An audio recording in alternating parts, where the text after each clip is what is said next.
I have been holding this for 50 years. That is not a figure of speech, and it is not an exaggeration. 50 years of keeping my mouth shut and watching the other two men who were on that ridge with me carry the same weight until it buried them. Dale Prater went first in the spring of 2011, liver cancer, and he took his half of it to a cemetery outside Buchanan without saying a word to another living soul. Hatch Rourke lasted until 2019, which means he carried it 45 years, and I know for a fact it was eating him at the end because his daughter called me the week after the funeral and asked me if I knew what her father had been trying to say when the dementia was at its worst. She said he kept repeating the same thing over and over in those final months. She said he kept saying, "We cannot leave it there, Earl. We cannot just leave it there." I told her I did not know what he meant. That was the last lie I intend to tell about what happened on that ridge. Before we get into it, let me know where you are watching from and if you have had an encounter like this. My name is Earl Dobbins. I am 79 years old, and I am speaking to you from my living room in Spencer, West Virginia, where I have lived for the better part of 51 years. I worked as a pipe fitter for 30 years, most of it out of the Union Hall in Weston, and later on contract work in the natural gas operations up in Calhoun County. And I retired in 2007 when my knees made the argument more convincingly than I was prepared to counter. The doctor at Rowan General Hospital told me in March of this year that my heart is failing in the manner that hearts fail when they have worked hard for 8 decades without adequate rest or proper maintenance, and that I should get my affairs in order and say the things I have not said. I have a daughter in Parkersburg named Rebecca, and a son in Columbus named Gary, and 3 grandchildren who are old enough to understand what I am about to tell them. I also have a chest of drawers in the back bedroom with a cedar box in the top drawer, and inside that cedar box is a small spiral notebook that I filled between 1974 and 1980 with everything I could remember about what we saw on Copper Ridge in November of 1974. I wrote it down because I was afraid I would convince myself over time that it had not happened as I knew it had happened. That is what the human mind does with things it cannot categorize. It sands them down. It rounds off the edges and softens the details until the original shape is gone and a more manageable version stands in its place. I did not want it sanded down. I wanted to remember it exactly, and I have. There are things about the first night after we came off that ridge that I have never told anyone. There are details from the hours we spent in the laurel thicket that I kept for myself, not that I thought they would not be believed, though that was part of it, but because they felt like the kind of information that belongs to the person who received it and should not be given away cheaply. I have sat with those details for 50 years. Now I am going to give them away because the alternative is taking them with me, and I have decided I am not willing to do that. The doctor says I may have a year. I think that is optimistic. Either way, I am done being the only person alive who knows what was in that nest and what was in that cedar box and what I heard on the slope below me on the evening of November 22nd, 1974. And I am making this recording so that the information exists somewhere outside my own memory before my memory is the only thing that goes.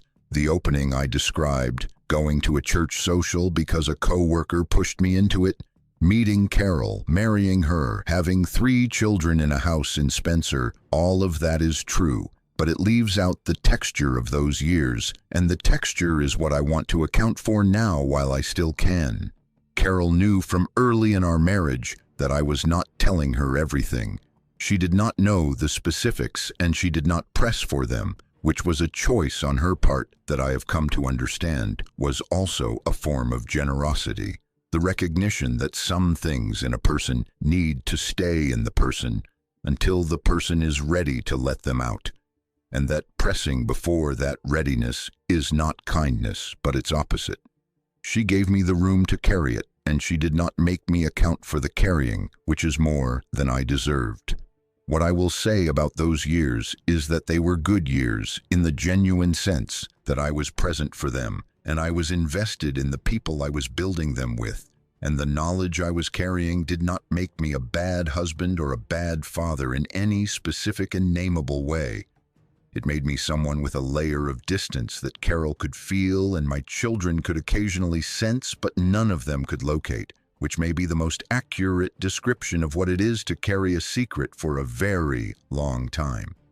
You are there, and you are also not entirely there, and the not entirely is invisible in the way of glass, present and transparent at the same time. The work years were the years that went fastest, in the retrospective view that age gives everything. 11 years at the chemical plant and then the natural gas work in Calhoun County and the specific satisfactions of pipe fitting, which is a trade that rewards attention and patience and the kind of spatial reasoning that some people have and some people do not, and I had it, which was one of the things that made the work good to do, even on the difficult days. There is a clarity to physical work of that kind that is not available in work that takes place primarily in the mind, a feedback loop between intention and outcome that runs fast enough for the satisfaction to feel real rather than deferred. I valued that. I am telling you this because I want you to understand that the thing I am recounting here did not ruin my life in the way that such things can ruin lives. It stayed inside its container for most of the time. The container held. What I am trying to account for now is the cost of building and maintaining the container, which is a different calculation than the cost of what was in it, and one I did not fully make until the last several years, when my health began requiring a different kind of attention to what I had and had not done with my time and with the people who had trusted me with theirs. Rebecca has her mother's patience and her mother's own particular gift for waiting out the things that need their own time to come forward. Quick thing before we get into it. I have a book coming out. It's called the Bigfoot Codex. It's a compilation of all my research and findings. It's kind of my baby. So if you want to check it out, links down below. And let's get you back to the video. The third man was Dale Prater. Dale and I had gone to Upshur County High School together, graduated in the same year, and had been hunting together since we were old enough to drive ourselves to a trailhead. He was a sheet metal worker by trade, a journeyman with Upshur County Sheet Metal Workers Local, who had been doing commercial and residential HVAC work in Buchanan and Weston and the surrounding area. Since he finished his apprenticeship in the late 50s, he was compact and stocky, in the build of a man who has done physical work his entire adult life, with a laugh that came up from somewhere below his ribs and a habit of chewing tobacco that would eventually cost him 2 back teeth and considerably more goodwill from his wife Nancy than he had in reserve at the time. He was the best shot of the three of us, more naturally accurate than either Hatch or me, and he had a patience about waiting for the right shot that I always attributed to the same quality that made him good at his trade, the willingness to do the thing right even when doing it right meant waiting. That patience is part of what makes what happened on the ridge so hard to carry. Dale took the shot he had. If Dale Prater took a shot, it was because Dale Prater was sure of the shot. He was also, and I want to say this because it is true and because he cannot say it himself anymore, one of the kindest men I have known in my life. Not kind in the performative way, not the kind of kindness that announces itself. The kind that shows up when a person needs a hand before they have said they need one, that appears in the form of a hand on the wheel when someone else is struggling, or a half hour of silence in a truck because the other person needs the silence more than he needs conversation. Dale had that in him in the particular way of men who are afraid of being seen to have it, which meant you mostly encountered it sideways, in a thing he did rather than a thing he said. I have missed him for 13 years. Hatch Rourke was my brother-in-law, married to my older sister Patricia, and he was the man who had introduced me to the ridges above the Elk River drainage in the first place, back when I was 14 years old, and he was in his early 30s and already a serious and experienced hunter who knew that country the way you know the floor plan of a house you have slept in for years. Hatch was 51 in November of '74. He had grown up in Upshur County in a farmhouse outside Tenerton that no longer exists in the form it had when he was a child. And he had been walking those ridges his entire life, first with his father and then alone, and then with the small rotating cast of hunting companions that accumulated around any man who knew good ground and was willing to share it. He was a self-employed carpenter by the time I knew him well, doing the kind of careful finish work that high-quality residential construction requires and that not many craftsmen of his generation could manage at the level he could. He had hands that showed the work, large and calloused and exact in their movements, and watching Hatch work on a piece of trim or a set of stairs was one of the education experiences of my early adult life. He did things right because doing them wrong offended him at a level that had nothing to do with professional reputation and everything to do with how he understood the relationship between a person and the work in their hands. He was a serious man in the best sense of the word, which is to say he did not take himself seriously, but took the things he cared about very seriously. And the mountains were one of those things. 50 years of hunting the Randolph and Upshur County ridges will give you a relationship with that terrain that is more like intimacy than knowledge, a sense of the land that operates below the level of conscious thought, that reads the light and the wind and the behavior of the birds without requiring the reading to be articulated. Hatch had that. He could look at a hollow in the morning and tell you where the deer would be in the afternoon with a reliability that came from decades of paying attention, and he was right often enough that Dale and I had learned to accept his assessments without the skepticism we might otherwise have brought to such claims. I want to tell you about the country before I tell you about what happened in it, because the country is part of the story. People who have not spent time in the mountains of central West Virginia carry a picture in their minds that does not match the ground truth of the place. When most people think of West Virginia, they think of the southern coal fields, the Mingo and Logan County hollows, the narrow creek bottoms, the land shaped and reshaped over 100 years of extraction. That is a real and important part of West Virginia, and I am not dismissing it. But the country I am talking about is different in almost every particular. Randolph County and Upshur County sit in the central highlands, where the Allegheny Mountains still carry most of their original shape, and the forest cover has been logging cut multiple times over the past century, but never stripped flat the way the coalfield mountains were stripped. The ridges and hollows run in the alternating pattern that geologists call ridge and valley. One ridge and one hollow, and the next ridge and another hollow, repeating in every direction as far as you can see from any high point. The ridges in this part of the Alleghenies tend to run northeast to southwest, following the ancient structural grain of the rock beneath, and the hollows between them carry streams that drain south and west into the Elk River or north and west into the upper Tigert Valley. This is hardwood country through and through.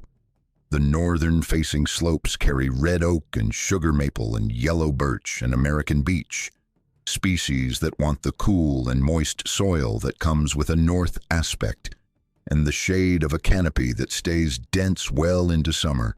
The southern-facing slopes are different, running to white oak and chestnut oak and shagbark hickory, with Virginia pine on the thin rocky soil of the exposed ridgetops and the south-facing outcrops where nothing else can get a permanent foothold. The valley floors go to sycamore and river birch, along the permanent streams, with silver maple and box elder on the lower ground where seasonal flooding resets the competition every generation or so. The diversity in a place like that is absorbed slowly, over years of walking the same ridges in different seasons. In November, with the hardwoods bare, you can see the structure of the forest in a way that the summer canopy hides. You can see the individual slope aspects and how they respond differently to the same weather. How a north-facing slope holds ice 3 days after a south-facing one has thawed. How the beech trees keep their pale dead leaves through the winter when everything else has dropped. How the hemlocks along the creek bottom stay dark green against the pale gray of the hardwood stems. You can read the country in a way that is not possible when the leaves are full. And then there is the rhododendron and the mountain laurel. I need to spend some time on those plants because what happened on that ridge happened in a laurel thicket, and I want you to understand what a laurel thicket actually is before I try to describe the experience of being inside one in near darkness. On the steep north-facing slopes, and in the cold, wet draws and along the upper courses of the streams that stay cold through summer because the canopy above them is tight enough to block most of the direct sun, the rhododendron and mountain laurel grow into formations that I know of no good single word for. Thicket is inadequate. The stems grow to the diameter of a man's forearm at the base and to the length of his arm above the ground before they begin to branch, and the branches interlace at head height and above into a canopy that, in the species that keep their leaves through winter, remains opaque from outside. You cannot see into a mature laurel patch from the edge. You can see the outer wall of stems and leaves, and the darkness inside and nothing else. To push through a heavy laurel patch in any season requires commitment and patience and is not quiet work. The stems flex and spring back, and the branches at shoulder height catch your clothing and your pack and your rifle, and you are constantly choosing between ducking under a low branch and pushing through the stems at waist height, and both choices have costs. A man moving through dense laurel cover in November makes a continuous noise that is not subtle, a continuous working of vegetation that carries through the still November air for a considerable distance. Deer know what a man in the laurel sounds like. Every animal in those mountains knows what a man in the laurel sounds like, and they adjust accordingly. The birds go quiet. The squirrels freeze. The deer bed tighter or move out the other side of the cover at a walk that becomes a trot once they have enough timber between themselves and the noise. But a large animal that knows the cover and knows where the natural pathways run through the interlaced stems can move through a laurel patch with considerably less sound than a man can, because the animal's knowledge of the terrain allows it to use the existing openings rather than forcing its way through the stems. A large black bear that has been using the same laurel thicket for years, denning in it, feeding in the mast on the surrounding slopes, and retreating to it for cover, knows where the gaps are in the stem wall, the way a person knows where the clear path is in a dark room they have navigated many times. The bear is also lower to the ground than a man and can move beneath the interlaced canopy rather than through it, which reduces both the noise and the visual profile. What Dale described seeing in those 40 seconds before the shot was movement that was more efficient through that cover than any bear he had seen in 35 years of hunting those mountains. He said it was not the typical bear pattern of pushing and pausing and pushing again, testing the cover as it went. He said it moved more like a path was being followed than like a way was being forced, with a directness and an economy of motion that he did not have reference for in his experience of bear movement. He said the sound of its passage was less than he would have expected for the size of it, less branch spring and stem creak, more of the specific soft compression of heavy weight on forest floor that you hear when a very large animal is moving slowly and with attention to where it places each step. I tell you all of this because I want you to understand what Dale saw and what he did not see in the moment that he pulled the trigger, and why the mistake was possible for a careful and experienced hunter in a way that it would not have been in open timber or clear light.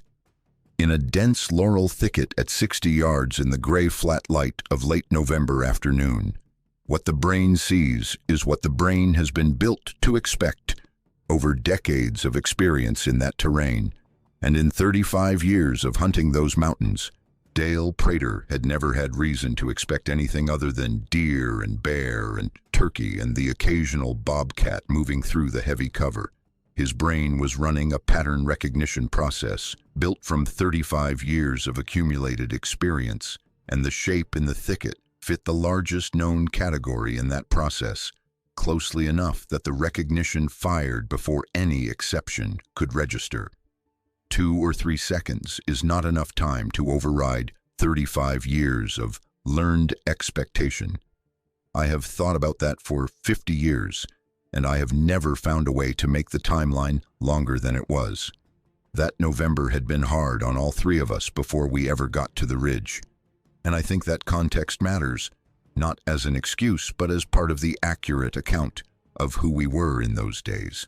I had been passed over for a promotion at the Union Hall that I thought I had earned on the strength of 3 years of consistent and careful work, and the man who got it was younger than me by 4 years and had not been in the trade as long, and I had spent most of that fall in a state of contained resentment that was not useful to me or to anyone around me. Resentment of that kind is tiring to maintain, and it makes you less present to the things that are actually happening in front of you. And I was less present than I might otherwise have been in the days leading up to the hunt. I bring this up not to excuse anything, but because I want to be honest about the state I was in when we drove up that hollow. Dale was dealing with a situation involving his oldest son that had created real tension in the house.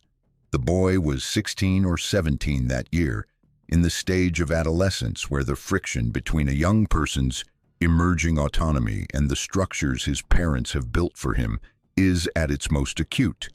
And the specific incident that had brought things to a head at school was the kind of incident that feels like a crisis in the moment and tends to shrink considerably in retrospect, but has not yet done that shrinking while you are living through it.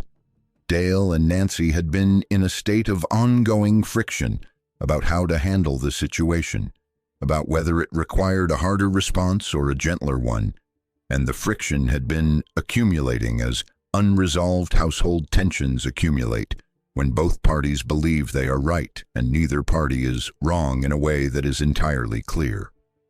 Dale needed the November hunt in the way that a man needs a window opened in a room that has been sealed too long. Hatch had lost his mother in August. She had been 91 years old, and she had lived a full life, not a sheltered or a narrow life, but a genuinely full one, and her death was, by any reasonable measure, a completion rather than a disaster, the close of a life that had run its proper course. But Hatch had been close to her in the quiet and persistent way that some men are close to their mothers without making a visible demonstration of the closeness, the kind of closeness that shows in phone calls made regularly and in specific attentions that are not announced as attentions. The loss had settled on him in a way that expressed itself as unusual quiet and unusual productivity. By November, he had repaired everything in his own house that had needed repairing and had moved on to the houses of his immediate neighbors, which is where the productivity of grief sometimes goes when a person does not know what else to do with the energy. The 3 of us were going to Copper Ridge to decompress in the specific and reliable way that returning to known ground in the November mountains allows a man to decompress by putting yourself in a place where the problems are physical and immediate and do not carry the complicated residue of institutional decisions and family friction and grief, where what the day requires of you is attention to specific physical conditions and the patient management of cold and silence and the particular quality of alertness that hunting in familiar territory produces. We were going to hunt and eat and sleep and talk only about things that could be fully resolved by morning. That was the intention.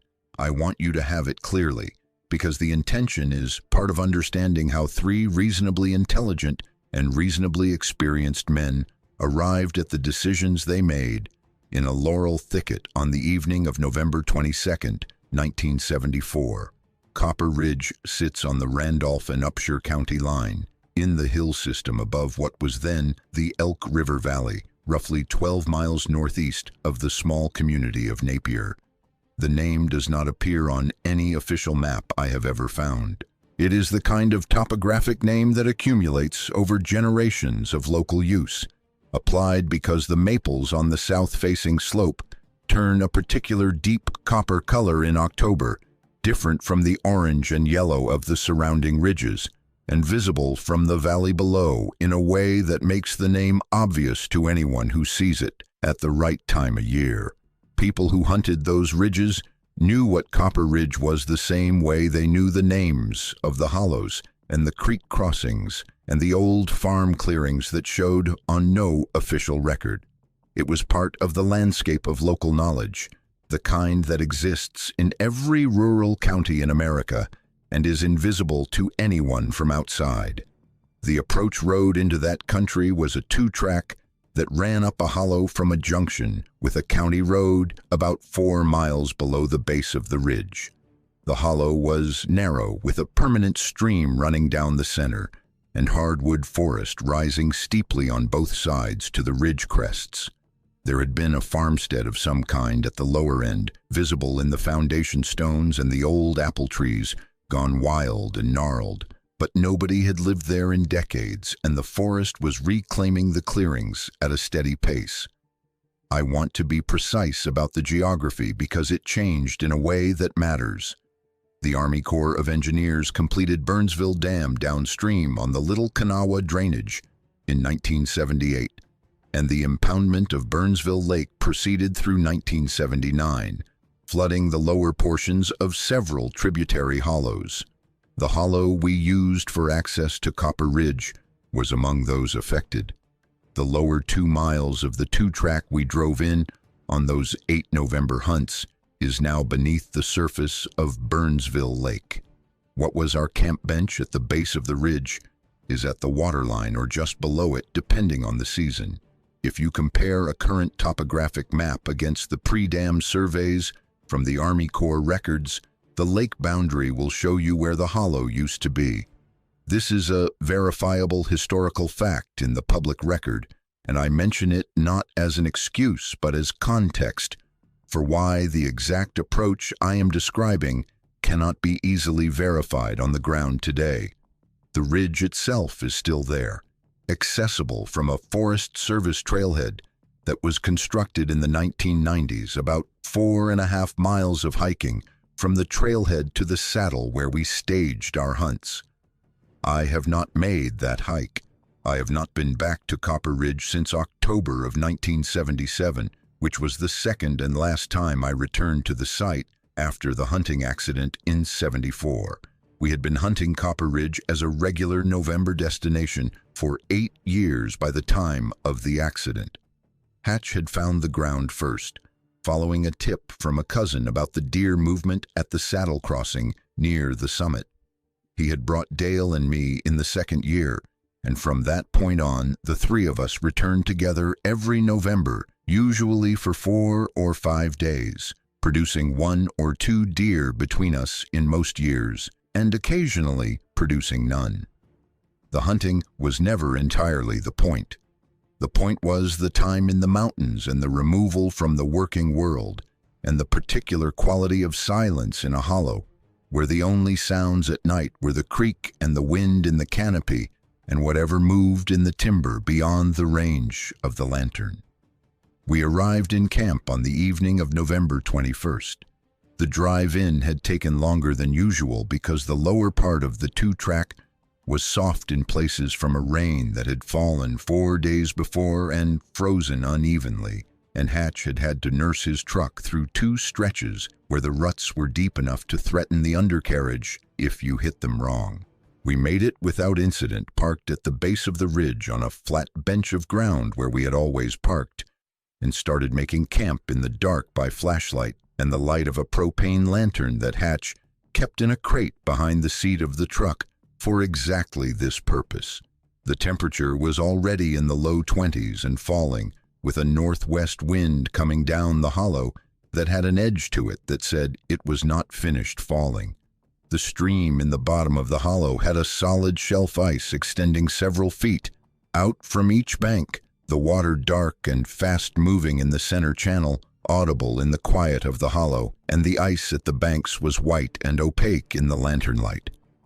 Hatch put up the canvas wall tent while Dale and I gathered wood from the deadfall we could find close to camp and got the camp stove going, a 2-burner propane unit that had been in Hatch's hunting kit for so many years it had outlasted 2 replacement regulators. By the time the dark was fully down, we had the tent up and pegged, the wood stacked against the windward side, the stove putting out heat, and a pot of pinto beans on the burner that would take 40 minutes and be worth the wait. We ate in the tent, sitting on the folding cots, with the lantern on the center pole hook, throwing yellow light across our faces, and the wind pressing against the canvas wall in irregular gusts. The beans were good, as simple food is always good when you are cold and tired and have been sitting in a truck for 2 hours on a rough road. Dale had brought cornbread in a plastic container, which surprised both Hatch and me because Dale was not ordinarily a man who made cornbread, and it turned out Nancy had made it for him and he had not mentioned it because he was not sure how we would receive evidence of that kind of domestic attention. We ate the cornbread and did not comment on it, and Dale was grateful. The conversation that evening was easy in the way that conversation in a good hunting camp gets easy after the first hour, disconnected from anything that requires resolution or careful thinking, moving from the deer sign we had seen on the 2-track to the weather coming into a long discussion of a rifle scope that Dale had bought at the start of the season and had been adjusting ever since without arriving at a satisfactory 0.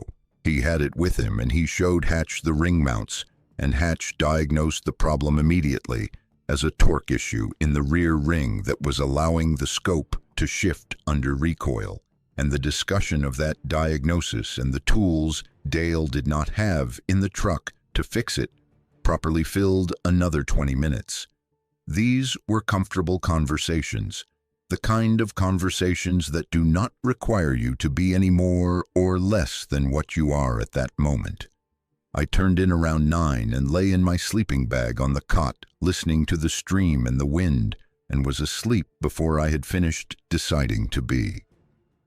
The morning of November 22nd came in at 18 degrees by Hatch's thermometer, which he checked first thing every morning of the hunt, and announced with the satisfied accuracy of a man who has learned to read the likely weather from the overnight low. 18 degrees on a clear night with a northwest wind meant the temperature would climb to the upper 20s at best by midday, and then fall again fast once the sun dropped behind the western ridge, and that the deer, which had been moving actively in the relatively mild weather of the days before we arrived, would be hunkered tight in the heavy cover today, conserving heat, waiting for the light to go before they moved again. There was a hard skim of ice on the water in the cooking pot. We had left outside the tent door the kind of skim that required the back of a spoon and some force to break, and the breath of the 3 of us fogged the inside of the tent. When we were all moving at once, the vapor rising toward the canvas peak and condensing there in a thin layer of frost that would drip when the tent warmed. Hatch made scrambled eggs on the 2-burner stove, working fast because the eggs went from liquid to solid very quickly in a cast iron pan that had been sitting in 18-degree air all night, and we ate them standing up in our coats and drank the coffee that had been brewing since before the eggs were started. We went over the morning plan while we ate. Deer drive, the same plan we had used on that ridge multiple times before. Hatch would make his wide loop to the eastern face and work slowly through the laurel and the deadfall, pushing deer toward the saddle. Dale at the rocky outcrop near the summit, me at the lower crossing in the dry drainage gap. Standard. We had worked that ridge well enough over 8 years that the plan did not require much discussion. Hatch knew where to enter the cover on the east face to get the best push without running the deer out the far end of the thicket. Dale knew how the wind would be at the outcrop at that time of day and how to position himself to stay out of the thermals. I knew the dry drainage gap and the specific cluster of hemlocks that gave you cover on the downhill side. We broke camp and moved to our positions in the first gray light, moving carefully through the frozen leaf litter on the slope, our breath coming in short clouds that dissipated almost instantly in the dry cold. By the time we were on our positions, the sky in the east was a pale orange-gray. Above the ridge to our right and the stars to the west were fading. A woodpecker began working somewhere below me in the drainage, the dry tapping sound carrying clearly in the still air. The morning hunt produced nothing except cold feet and a gray squirrel that Dale shot out of an impatience that he later described as boredom, and that I suspect had more to do with the need to fire the rifle and confirm that his scope had not shifted again after the conversation of the night before. He regretted it in the cleaning of it, which took 10 cold minutes at the base of the ridge that we could have spent warming up by the stove. The squirrel went into the bean pot that evening, and nobody mentioned it. We were back at camp by noon, reheating the morning beans on the stove and adding the hot sauce from the bottle Hatch always carried. The conversation at lunch was more subdued than the evening before. 3 hours of standing motionless in 18-degree air has a quality of seriousness about it that compacts a man's vocabulary to what is strictly necessary and no more. Hatch said the laurel on the eastern face was the densest he had seen it in our years of hunting that ridge. He said it had closed significantly since our last visit, which he attributed to the selective logging in the surrounding timber 2 years before, which had temporarily opened the understory and was now reversed by the succession growth that had come back fast. He said he was not certain a deer could push through the worst sections without going around them. Dale said that if the deer could not get through the laurel, that explained why we had seen none all morning. Hatch said the deer were there, holding tight in the heavy cover because of the cold and the clear sky night before, and that the afternoon hunt in the lower light would produce different results. He said this with the confidence of a man who has been right about such things enough times that he has stopped hedging the prediction. He was right that the afternoon would be different. The reason it was different is what I am here to tell you. We were back on our stands by 2 in the afternoon, moving up through the timber in the cold, thin light at the unhurried pace that experienced hunters use in cold weather, because hurrying makes you sweat, and sweat in cold makes you miserable faster than almost anything else the woods can offer. I settled into my position at the base of the double white oak I had been using as a ground stand for most of our years on that ridge. The tree had grown from a single trunk and split into 2 trunks at about 4 feet off the ground, giving me a natural rifle rest in the V between the trunks and good cover on 3 sides from the upper stem and the low branches. It was not an elaborate blind. I had not cut any branches or altered the area in any way. I simply stood where the tree and the terrain put me in a favorable position and let the cover do what it did naturally, which was to break my outline and absorb my movement in a way that the deer and other animals moving through the area would process as part of the background rather than as a threat. I had a clean view down the dry drainage for close to 90 yards before the hemlock thicket closed in on the lower end, and I could also see across the open saddle to the rocky outcrop where Dale was posted, though I could not see Dale himself behind the moss-covered boulder he used as a ground blind. The saddle between our positions was about 60 yards of relatively open ground, where the ridge spine narrowed and the timber thinned, and it was the natural funnel point for deer moving between the eastern bedding cover and the western feeding areas on the lower slopes. Hatch's push from the east face should move deer through that funnel if the deer were moving at all.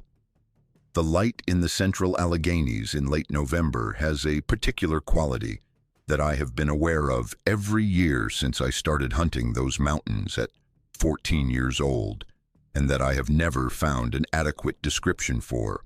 It comes in flat and gray through the bare hardwood canopy, without the texture that summer light has, the dappling and the angle and the color that come from leaves filtering and redirecting the sun.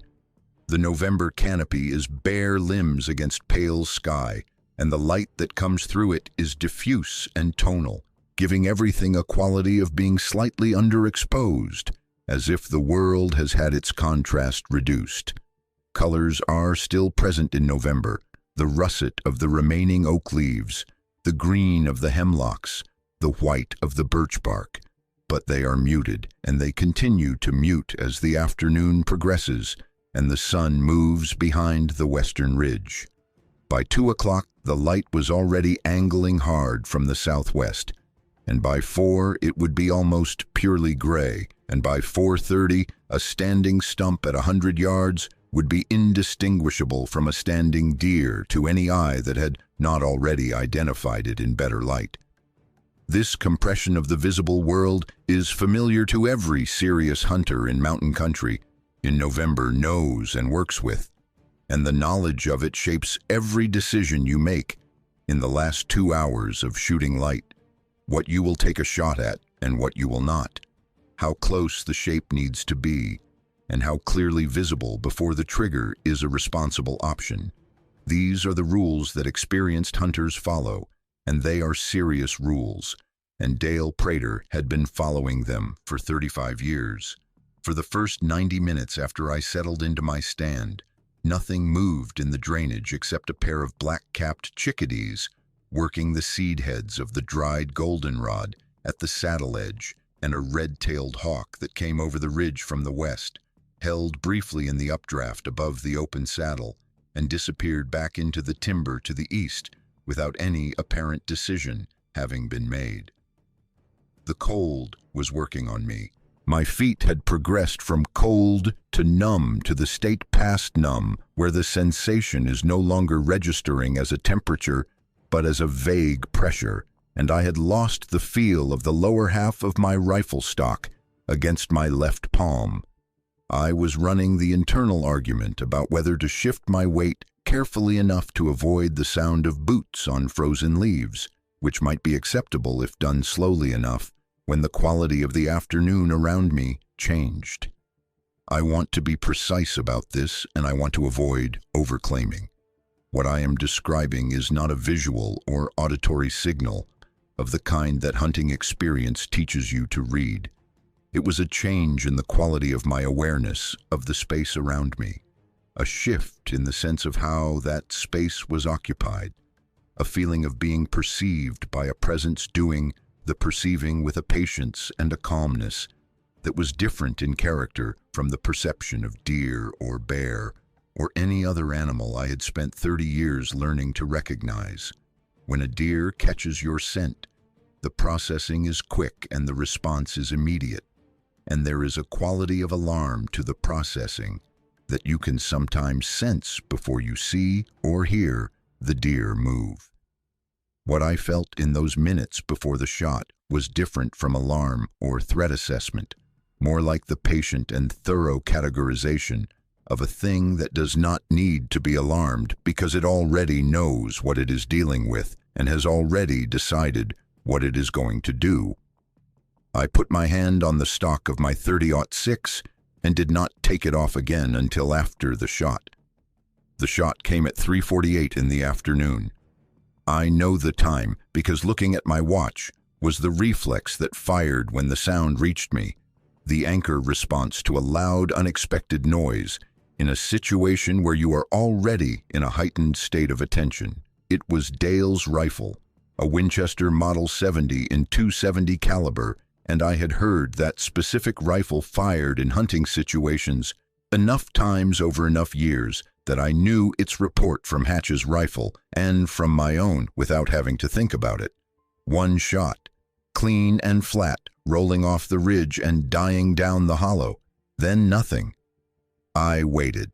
Standard practice in our hunting arrangement was to stay on your position for 5 minutes after a shot, to give any hit animal time to go down without the pressure of being immediately followed. A hit deer pushed before it has bedded will travel much farther than one allowed to settle. If Dale needed assistance, he would signal with a second shot. No second shot came. I gave it 6 minutes by my watch, and then I started moving up through the timber toward the rocky outcrop. Dale was not at his position when I arrived. His boot prints were clear in the frost behind the boulder, and the track of his passage through the leaf litter was visible going north along the ridge spine toward the laurel thicket on the eastern face. I followed.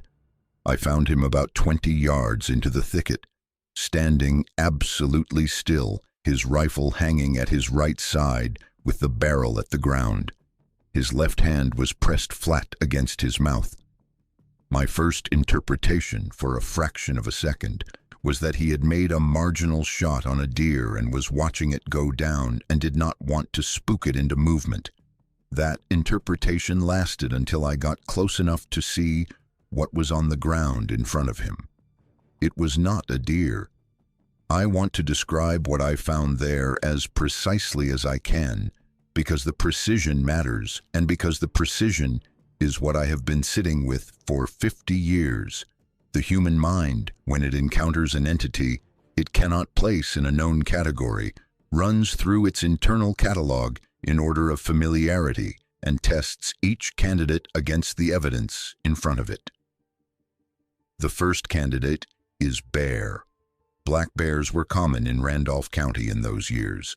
A large November bear, still active in the weeks before denning, could be 300 pounds or more, and at 300 pounds a large bear is a substantial dark presence on the ground that accounts for most of the visual dimensions of what I was seeing. I ran the bear comparison. It failed. The proportions were wrong. The torso was too long and too flat across the back, and the legs, what I could see of them, were too straight and too long in their ratio to the torso. The next candidate is man. A large man in dark clothing, face down on the frozen ground. I ran that comparison. It failed differently. The shoulders were too wide and too dense in their mass. The overall scale was inconsistent with a man in the sense that no man I had ever stood next to was that large in every dimension simultaneously, not just tall, but proportionally large in a way that scaled every feature up from what I was used to seeing in a very large person. And the hand was wrong. I could see the left hand, extended from beneath the left side of the torso, partially visible in the stems, and the hand was the shape of a human hand at a scale that was not a human scale. The fingers were long and the palm was wide, and the back of the hand and the forearm bore dark, coarse hair that lay flat against the skin in the manner of hair on a forearm rather than the manner of a paw. It lay on the frozen leaf litter with the specific weight and stillness of a thing that had been alive recently and was not alive now. I stood where I was without speaking. Dale looked at me. His face had an expression I had not seen on it in 30 years of friendship, and Dale Prater was not a man who frightened easily. I had been in a vehicle with Dale when it went off a guardrail on Route 33 in the winter of '69, rolled down an embankment and came to rest against a tree, and I had watched Dale climb out of that truck and look at the damage with the measured calm of a man assessing a project he had not anticipated. He had not been frightened then, not visibly. What was on his face now had no comparison in my experience. It was the specific expression of a man whose working model of the world has been made unreliable by a single observation, and who does not yet know what he is going to build in its place. He said, "I thought it was a bear." I said, "I know." He said, "Earl, it is not a bear." I said, "I know that, Dale." We stood in the laurel without moving until we heard Hatch coming through the stems from the east, making the specific noise a careful hunter makes when he wants to make sure he is not mistaken for game, calling out his own name and our names as he pushed through the last section of stems, and they released him into the small space in the thicket where Dale and I were standing. He came through and stopped. He looked at what was on the ground in front of Dale and in front of me. I watched him run the same sequence of internal comparisons that I had run in the moments before, the categories going in order from the most familiar to the least. And I watched his face at each stage, and I watched his face when he came to the end of the comparisons available to him, and found nothing that resolved the question. He stood looking at it for what felt like a long time. The wind moved through the laurel above us, very cold, and somewhere down the ridge a crow called once into the silence and was not answered. Hatch took off his hat and turned it in his hands and put it back on his head, which was the gesture he made when he was thinking hard about a problem that was not going to respond to the kind of thinking he usually applied to hard things. Then he looked at Dale.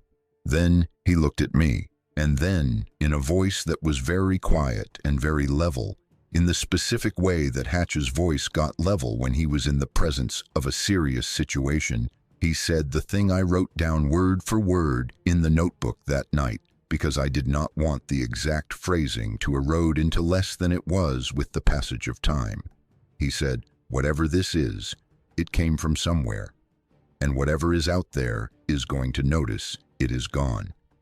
I have thought about that sentence for 50 years. I say that not to highlight its quality as an observation, but because it was the most accurate assessment of the situation available to any of the three of us in that moment, and because Hatch arrived at it within a minute of seeing what was on the ground, when Dale and I had been standing there for several minutes and had not arrived at anything that useful. That was Hatch Rourke. His mind went to the practical problem even when the practical problem was embedded inside a situation that had no practical resolution available. The question of what it was could wait. The question of what happened next could not. We approached. I am going to describe what we found there in the detail I recorded in the notebook that night, because an account written within 12 hours of an event is more reliable than 50 years of memory working alone, and I want to be as accurate as I can be.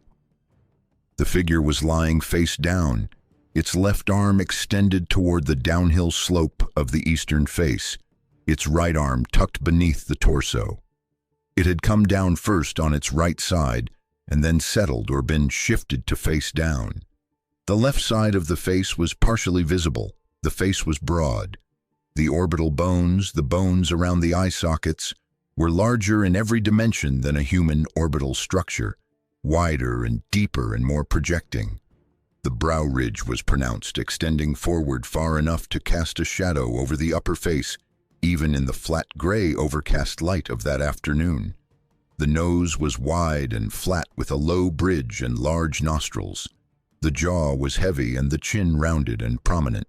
The skin of the face was dark, not in the way that skin tone varies among people, but dark in the manner of an old callus, thick and weathered and a gray-brown color that absorbed light rather than throwing it back.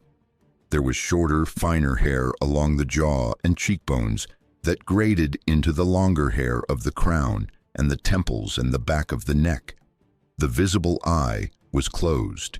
The eyelid was heavy and larger than a human eyelid, and I looked at it for a very long time because some part of me was waiting for it to open. It did not open. Dale had hit it in the upper right chest. When Hatch carefully and with obvious reluctance moved the right arm, we could see the entry wound, high on the right side of the chest below the shoulder, in approximately the anatomical position it would have occupied on a person.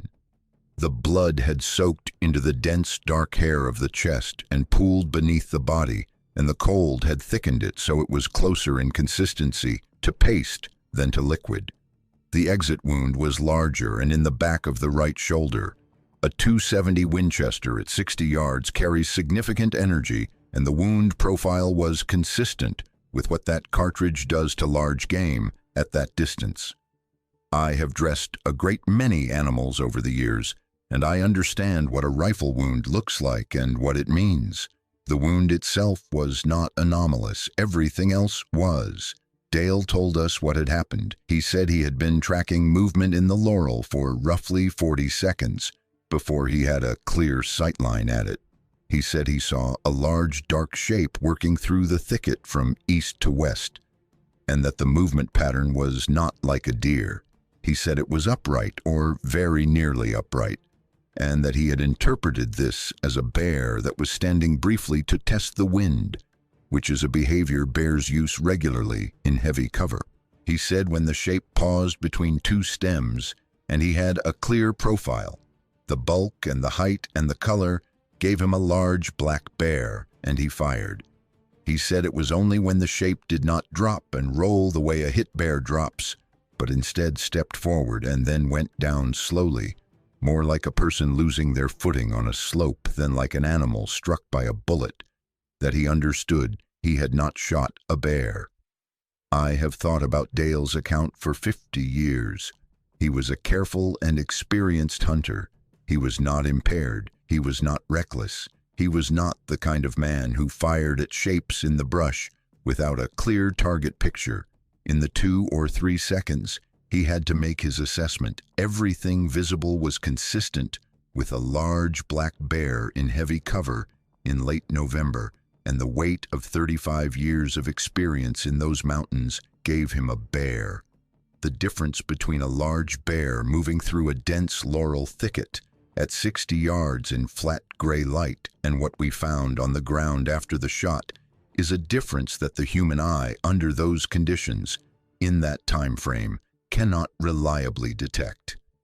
I have turned that over and over for 50 years, and I have never found a way to make it smaller than it is. We stood in the thicket as the light went and the cold deepened, and we had the hardest conversation I have been part of in my life. Hatch laid out the options the way he laid out everything, systematically and without embellishment. The first option was to walk out of the hollow, find a phone, and call the Upshur County Sheriff's Office in Buchanan and report what had happened. He said that option meant deputies on that ridge by morning and agents from Fish and Wildlife and state police and probably people from agencies none of us could name, and the 3 of us at the center of a situation whose shape none of us could predict. He said Dale especially would be in an ambiguous position, given that no existing law clearly applied to what had happened, but because the law sometimes reaches for a charge to apply when the situation is unusual enough. And this situation was unusual in a way that none of us had any experience with or any precedent to reason from. The second option was to leave the ridge and say nothing. For that option to work, what was lying in the laurel thicket either had to be found by someone else later, in which case the wound would eventually require some explanation, or not be found at all, which in that terrain in late November was more plausible than it might sound. The hollow was remote, and the ridge was steep, and the snow would come within weeks, and the ground would freeze, and the natural processes of wild country in winter are thorough and efficient at returning things to the earth over the course of months. We talked for close to an hour in the failing light and the deepening cold. The cold was becoming a factor in itself by that point. We were not dressed for standing still in that temperature for an extended period. We had dressed for hunting, which involves movement, and the enforced stillness of a conversation by flashlight in a laurel thicket in late November was working on all 3 of us in a way that had a physical component, a tightening in the chest and a numbness in the extremities that I was aware of running alongside the enormity of what we were discussing. Cold has a way of concentrating the mind on what is immediately available and immediately necessary. We had to decide, and we had to decide before the cold made thoughtful decision-making impossible. Hatch did most of the talking because Hatch was the most organized thinker of the three of us in practical situations, and because Dale and I were not in a state to organize our thinking clearly enough to lead the conversation. I remember the specific quality of Dale's silence during that hour. Dale, in ordinary life, was not a quiet man, not talkative in a rambling way, but present and engaged in conversation, someone who contributed and responded. In that thicket in the dark, he was the quietest I had ever seen him, standing with his rifle at his side and his eyes mostly directed at the ground, near where the figure lay.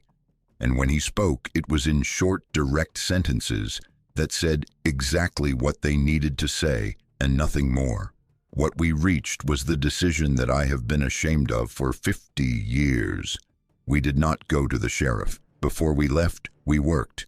Hatch had a folding and trenching shovel in his pack, military surplus, the kind that had been in Army-Navy stores and sporting goods stores since the war, and cost very little and took up almost no space, and was the kind of thing a man like Hatch carried as a matter of habit because it was occasionally useful and never in the way. He took it out of the pack and handed it to Dale, and Dale stood there holding it for a moment, and then we moved to a spot at the base of the laurel, about 4 feet from where the figure lay, and Dale began to break the frozen surface. The ground was iron hard. It had been below freezing for 2 weeks, and the surface layer was locked solid to a depth that the shovel heel could not penetrate with a simple push. We had to raise the shovel and bring the heel down with force, cracking the surface, and then lever and lift to break up the cracked material, and then start again.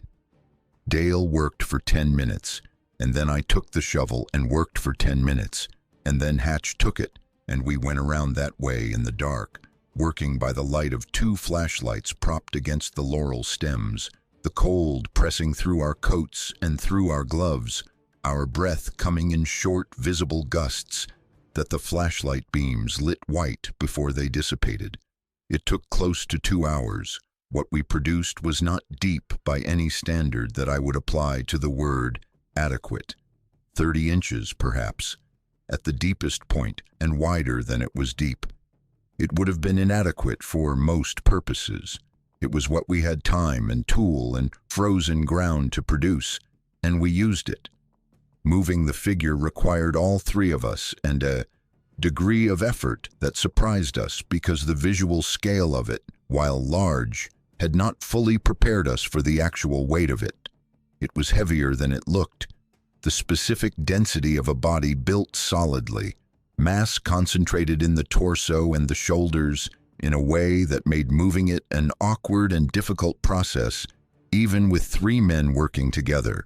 We did not speak while we moved it. I do not think any of us had words available for what we were doing. We were acting, which was the only alternative to standing in the dark, with the cold and the flashlights, and the awareness of what was on the ground. And acting was what we could do without words. We covered the hole. Hatch arranged branches and the loose debris of the frozen forest floor over the disturbed ground as carefully as he could by flashlight, moving methodically around the perimeter and working toward the center, and when he was done, it looked, in the dark, like ground that had been disturbed by animal activity, which was not wrong exactly. Before we finished, I took an action I have not told another person in 50 years. I took off my right glove and I put my bare hand on the hand that was extended, the left hand lying in the leaf litter at the edge of the hole. I do not know exactly why I made that choice. I think it was the nearest thing I could manage to acknowledgement, to a gesture that said I was present to what had happened here and was not entirely willing to be the kind of man who participated in this in complete silence and felt nothing. The hand was large. My own hand, held flat against the palm, did not fully cover it. The skin was rough and calloused in the specific way of a hand that has worked against hard surfaces for a very long time, the same texture as the palm of a carpenter or a farmer who has worked outdoors for decades. And it was warm, still warm, 2 hours after death, in air that was 18 degrees, the hand was noticeably warm, and I have thought about the physics of that warmth many times since. The body mass required to retain heat for 2 hours at that temperature, the metabolic rate implied by that retention, and the numbers that come out of that calculation are consistent with what they should be for a very large warm-blooded animal in a cold climate. Knowing that does not make the warmth less present in my memory. Nothing in 50 years has made it less present. I put my glove back on. We finished covering the hole. We started back down the hollow in the dark. But before I tell you about the walk off the ridge and what Hatch said on Route 33, I need to tell you about what I found in the laurel while we were working. I found it when my flashlight swept across the ground, about 12 feet to the west of the hole, deeper into the thicket, and I saw a depression in the stems that was clearly not natural. I moved toward it without speaking to Hatch or Dale, and I crouched down and put my flashlight directly on it. The stems of the laurel had been pushed aside and bent and woven together in a way that created a shallow bowl roughly 5 feet across, maybe 8 inches deep at the lowest point, with the interior lined with material that I can only accurately describe as nesting material. The lining was composed of dried fern fronds and what appeared to be dry grass, and in the lowest layer, pieces of hide. Animal hide cut or torn into rough shapes no larger than my hand, arranged to form a liner in the base of the bowl. The hide pieces were not fresh. They were dry and dark and had been in place long enough to have taken on the smell of the forest floor. And on top of the hide pieces, in the center of the bowl, 2 pine cones, stripped of their scales, so they were bare wooden cores, slightly elongated, placed with their stem ends touching and their open ends pointing in the same direction, parallel to each other, not fallen there, not dropped accidentally, set down with care in a deliberate arrangement. I looked at those pine cones for a long time in the flashlight beam. Then I stood up and went back to where Hatch and Dale were finishing the work. I said nothing about what I had found. I kept it to myself in the way that you sometimes keep the most important detail, because sharing it would not help and might make it smaller than it was. There was a third object in that nest, and I have saved it for last, because it is the thing I have been least able to account for in 50 years of thinking about it. Tucked under the bottom layer of fern fronds at the far edge of the bowl, there was a piece of bone, roughly the length of my hand, slightly curved, pale in the flashlight beam. I picked it up and turned it over.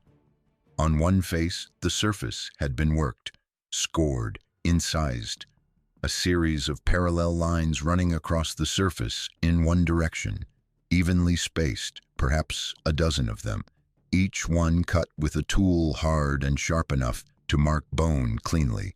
The lines were not random, and they were not the work of teeth or claws. They were too regular for that, too even in their spacing and their depth, too clearly made one at a time in a deliberate sequence.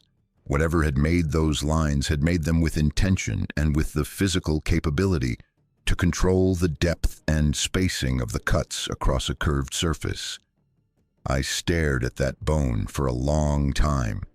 Then I put it back exactly as I had found it, replaced it in the position I had found it, and covered it again with the fern fronds and said nothing to Hatch or Dale. I left it there. I have thought many times about whether I should have taken it, whether the bone with its incised lines would have been the kind of physical evidence that changes the discussion, and I have always arrived at the same conclusion, which is that I was not in a condition in that moment to think clearly about the long-term implications of any choice I made, and that the choice to leave it where I found it was at least not a choice that destroyed evidence that the other choice might have preserved. The bone may still be in the ground below that laurel thicket on Copper Ridge, under however many years of leaf litter and succession growth, or it may have been disturbed by animal activity or weather in the decades since. I do not know.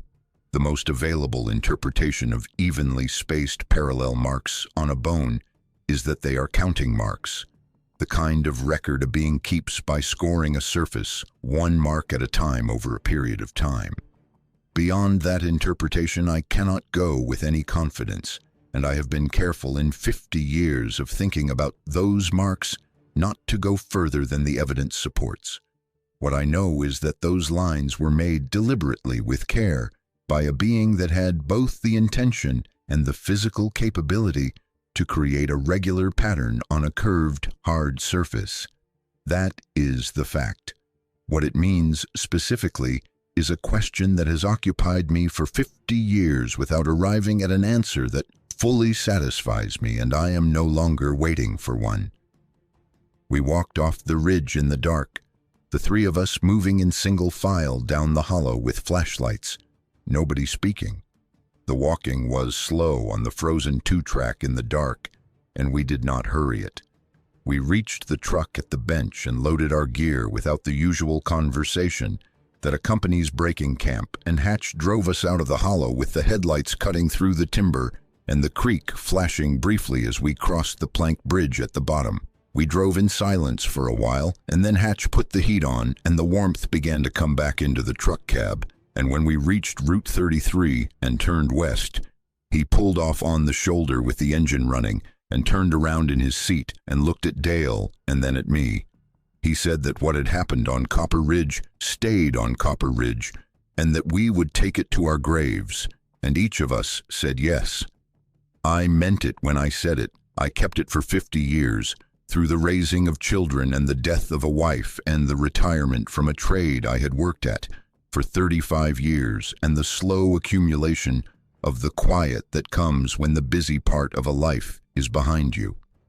And those two facts together, that I meant it and that I kept it, are the shape of the thing I am here to reckon with now.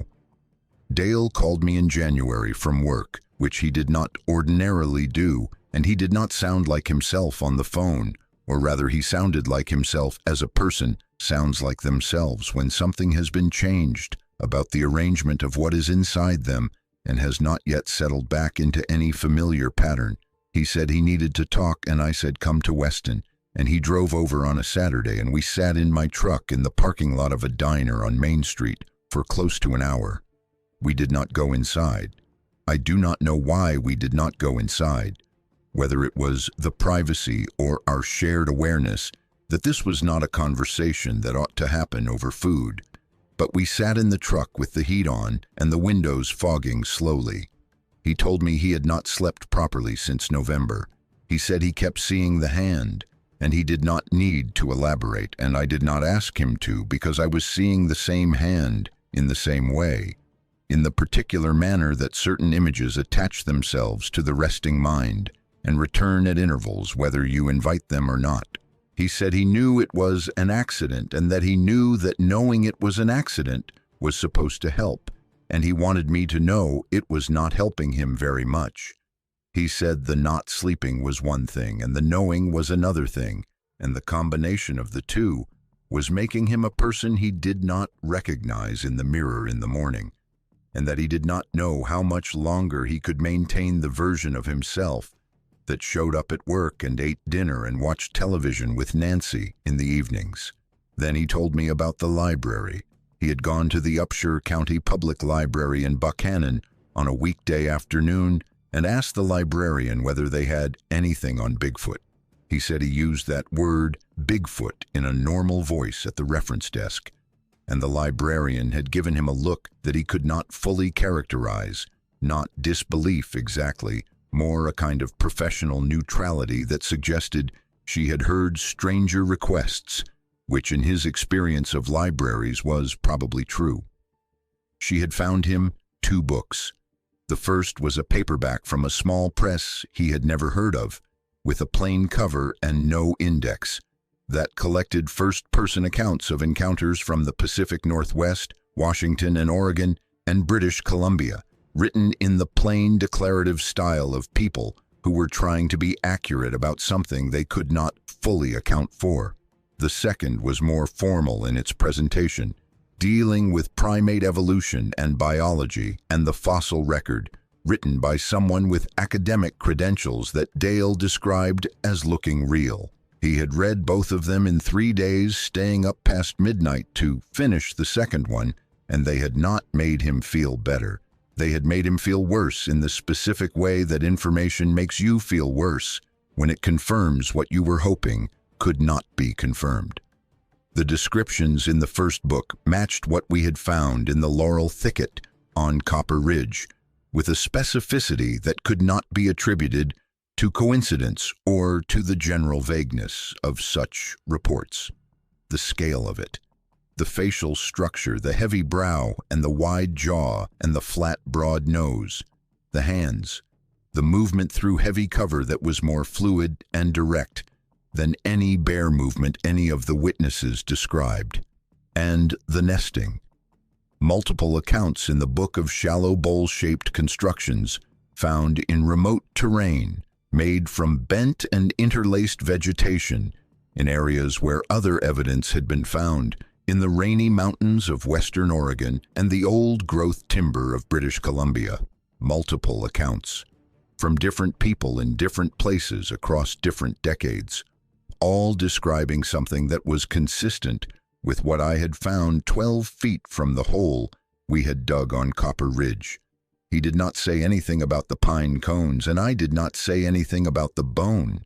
I sat in the truck and listened to Dale Prater tell me, in a very quiet voice, in a fogged-up truck in a diner parking lot in Weston, West Virginia, that what we had buried on that ridge in November was probably something that had been documented in one form or another across the continent for 100 years, and that we had buried it and said nothing, because no official framework existed to receive the information, and that the reason no official framework existed was in some part because people like us had been burying the evidence and saying nothing for 100 years.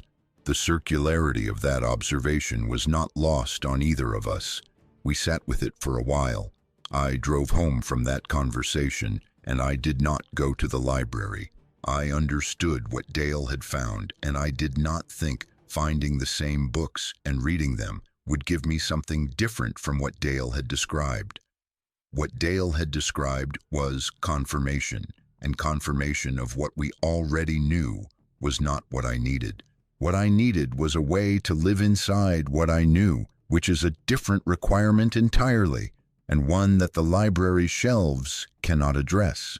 The years that followed were, from the outside, the years of an ordinary life, the kind of life that looks complete from any exterior vantage point, because all the visible elements are present: work, marriage, children, community, the accumulating evidence of a person who shows up for the things that require showing up. I am not describing it with irony. The life I was building was genuinely good, and I was genuinely invested in it, and the investment was not a performance designed to conceal the other thing. The other thing was present inside its container, carried with a discipline that became less effortful as the years passed, and the routine of carrying it became simply part of how I was constituted. But the life around the container was real. I married Carol Briggs in the spring of 1976. She was from Sutton, working as a dental receptionist in Braxton County, and I had met her at a church social in Weston that I attended primarily because a co-worker had been insisting for 3 months that I needed to stop spending my free evenings alone with a notebook and a pot of coffee, and who had finally made the argument persuasively enough that I went. Carol was there with her older sister, and I met her across a table of potluck food in a church fellowship hall. And by the end of the evening, we had talked for 2 hours about things I do not now specifically remember, but that left me with the clear impression that here was a person who did not have patience for performance of any kind, including the performance of having everything under control, and who would not require me to perform that in her presence if I did not feel it. She was right about herself, and I was right about her. She was practical in the best sense of that word. with a clear and undeceived understanding of what things cost and what they were worth, and what could reasonably be done about the difference. And she applied that understanding to every part of her life, including the parts that involved me. In the early months of knowing her, I was more present than I had been in the year since the previous November, because being in the presence of someone who requires actual presence rather than its appearance is a different kind of demand. And I had spent the year since the accident becoming very skilled at the appearance and neglecting the actuality. We married in May of '76 at First Baptist in Weston, with a small ceremony that Carol organized with the same efficiency she brought to everything, and moved to Spencer the following year when I secured the chemical plant position in the Kanawha Valley. The house on Garfield Street needed work when we bought it, which is the condition of most affordable houses in small West Virginia towns, and the work of improving it occupied a great deal of my non-working hours in the first several years.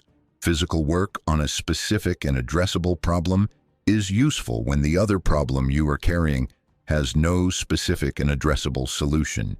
We had 3 children, Rebecca in '78, Gary in '81, James in '83. They grew up in a house where their father was largely and genuinely present, because parenting young children requires a quality of presence that the ordinary operating state of a man with a secret cannot maintain on appearance alone, and I had to work harder at presence than I would have needed to without the secret. I was at the baseball games and the school events and the parent-teacher meetings. I made breakfast on Saturday mornings and drove on school field trips and coached Little League for 6 years in Spencer with an enthusiasm that exceeded my ability and produced, in the children I coached, either a love of the game or a wariness of large men who yell encouragement while running bases incorrectly. Carol noticed the elsewhere. She was too perceptive not to notice it, and too direct to pretend she had not noticed, but she was also someone who knew where to put pressure and where not to. She put no pressure on the elsewhere. She created conditions in which I could continue to function and to be present in the ways she needed me present, without requiring me to resolve something she understood I was not ready to resolve. This is a form of love I did not fully recognize as love while she was alive. Or rather, I recognized it but did not think enough about what it cost her. The ongoing adjustment. The things she could not fully share with me because I was not fully accessible. I think about those costs now. She died in 2014, a stroke, fast and complete, 70 years old, 38 years married.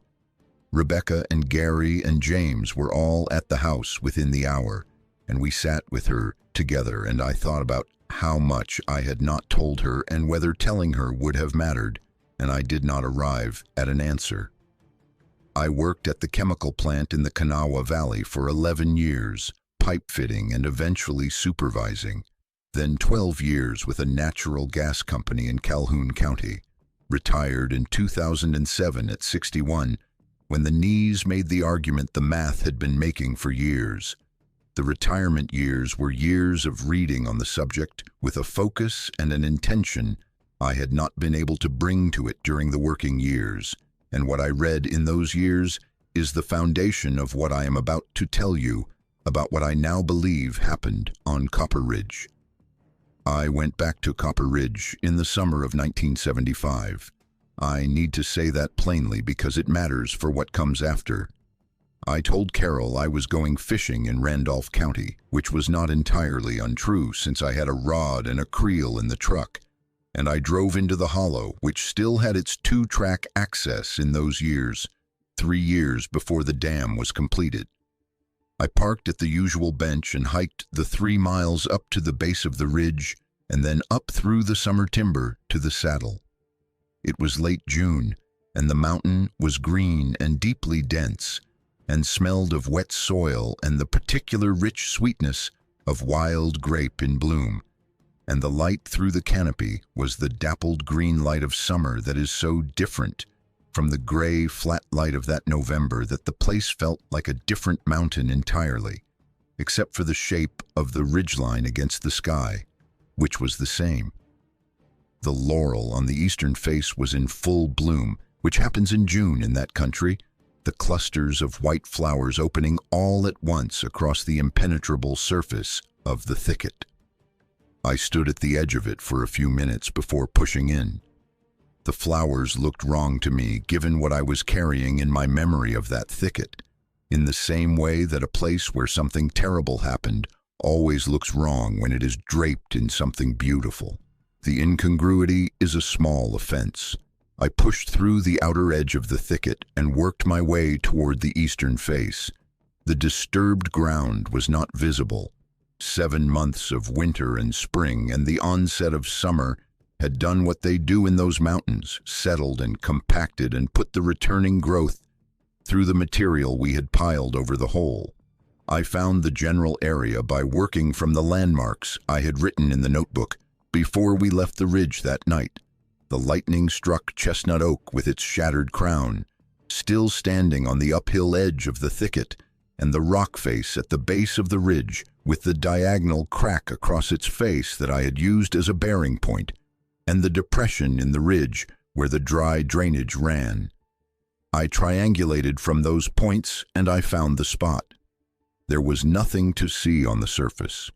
The growth had come back normally. The litter of the forest floor had resettled in its natural pattern. If I had not known exactly where to look, I would not have been able to identify the location.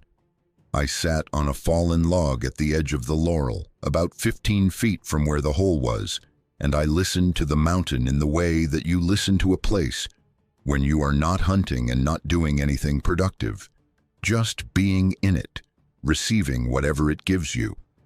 I sat there for close to 2 hours.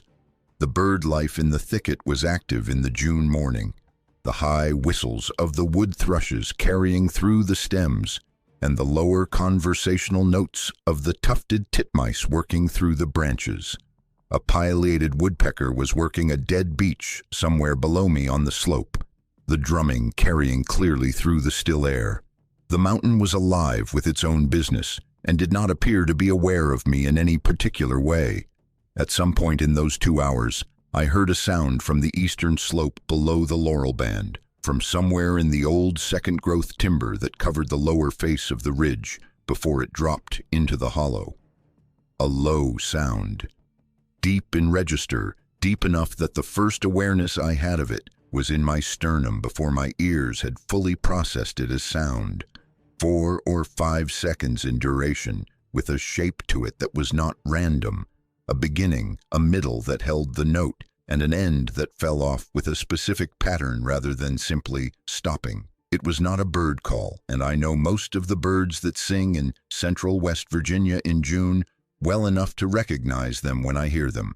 It was not a mechanical sound. It was not the wind in the canopy, which has its own character, and one I know from 6 decades of paying attention to it. It was a vocalization of some kind, produced by an animal with lungs and a resonating chest cavity that was considerably larger than a human being, and it rose and fell in a pattern that seemed, to me in that moment, to have the character of a deliberate production. I sat very still on the log and waited to hear it again. I waited for the rest of that 2 hours. I did not hear it again. I hiked back down to the truck and drove home and told Carol the fishing had not been productive, which was true in the literal sense. That night I wrote 6 pages in the notebook, more than I had written in a single sitting since the week after the accident. I wrote what I had heard, and I wrote where it had come from, and I wrote everything I could think of that might help me understand what it meant. I did not arrive at a conclusion that satisfied me that night. I have not arrived at a conclusion that satisfies me in the 50 years since. But the writing helped in the way that writing a thing down helps. When the thing you are writing about is too large and too shapeless to be held intact in memory without assistance. I went back a second time in October of 1977, roughly 14 months before the Army Corps of Engineers closed the dam gates and the lower hollow began to fill. I knew by then that the lake was coming. The construction of the dam had been in the local papers for years, and the timeline was well established, and I had done enough reading of the Army Corps materials to know which tributary hollows would be affected and to what depth. The hollow we had hunted and camped in for 8 years was going to be under a significant depth of water. The 2-track we had driven in on would be gone. The camp bench would be gone. Everything below about 600 feet in elevation was going to be gone. The ridge itself would remain. The ridge was high enough that it sat above the projected lake surface and would continue to sit above it. But the approaches we had used, the ways in and out of the hollow that had been the practical access for our hunts, those would be underwater and the ridge would become considerably more difficult to get to than it had been. I felt an urgency about going before the access disappeared that I had not felt in the 2 years since my first return, and I drove up on the 3rd Saturday in October with the notebook in my jacket pocket. The leaves were mostly down by mid-October in that part of Randolph County. The sugar maples go first in late September, and the beeches and oaks hold on into November, but by the 3rd week of October the canopy is thin enough that the light comes through in long slanted columns, and the ridge lines above are visible from the hollow bottom in a way they are not during the leafy months. The 2-track had not seen regular use since the accident 3 years before. A logging outfit had been in the area in '76, but had used a different access route, and the brush was growing in across the track in several places where the alder and the dogwood had found their footing in the ruts. I stopped twice to cut branches with the hatchet I kept behind the seat, and once had to back up 30 yards to get around a red maple that had come down across the road in a windstorm at some point in the past year or two. I parked at the bench and started up the ridge. The hike felt longer than I remembered it from the summer of '75, which was probably partly the season and partly the 2 additional years of age, though 60 is not old enough to account for a great deal of that difference. October hiking in those mountains is not the same as June hiking in them. The leaves on the ground are wet from the recent rains, and they cover the rocks and the roots in a way that requires more attention to foot placement than the summer requires, and the cold air takes more work out of the lungs on the uphill sections. I was at the saddle by early afternoon, a little later than I had hoped. I made my way along the eastern face to the laurel thicket. 3 years of growth since the summer of '75 had done more work than I expected to close things in. The outer wall of the thicket was denser than I remembered, the stems closer together and the canopy lower in the places where the new growth had risen toward the light. I pushed through to the interior and found my reference points, the lightning-struck chestnut oak and the cracked rock face, and I stood at the location of the hole and looked at a patch of forest floor that could have been any patch of forest floor in any laurel thicket in Randolph County. 3 years of normal growth had completed the work that one winter and one spring had started. There was nothing on the surface to indicate anything had ever happened there. I had brought the notebook, all of it, every entry from November of '74 through the current date, and I sat on the cracked rock face, and I reread everything I had written.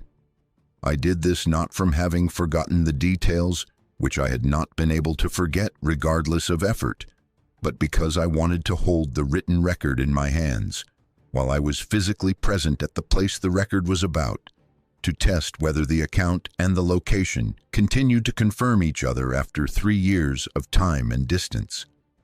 They did. Every specific detail in the notebook held against the sensory experience of sitting on that ridge in October of 1977. The description of the thicket matched what I could see around me. The description of the figure matched what I could still see clearly in my memory, more clearly than I would have preferred. The description of the nest and the objects in it held against my recollection in every particular, and the things that could not be confirmed by any physical evidence, the quality of the stillness on the afternoon of the shooting, the temperature of the hand, the shape of the sound on the slope, those held up in the sense that being back in that place brought them back with an immediacy and a completeness that told me they were memory and not fabrication. Memory can be modified by time. It can be softened and reshaped. But what came back to me on that ridge in October of '77 was not softened. It was as sharp as it had been the night I wrote it down, and the sharpness was the confirmation I had been looking for, even though what it confirmed was not a thing I had been hoping was true. I did not hear the sound that afternoon. The mountain was quiet in the ordinary way that it is quiet in October, the remaining leaves moving in the light breeze from the northwest, a raven calling once from far up the ridge and not being answered, the creak in the hollow audible when the wind died. There was nothing in the quality of the silence around me that was different from the ordinary silence of a West Virginia ridge in October. I sat on the rock face for an hour and listened, and nothing came. I started back down in the early afternoon, wanting to be off the ridge before the light was fully gone. Coming down, I noticed that I felt differently than I had coming up, and it took me most of the hike down the hollow to identify what the difference was.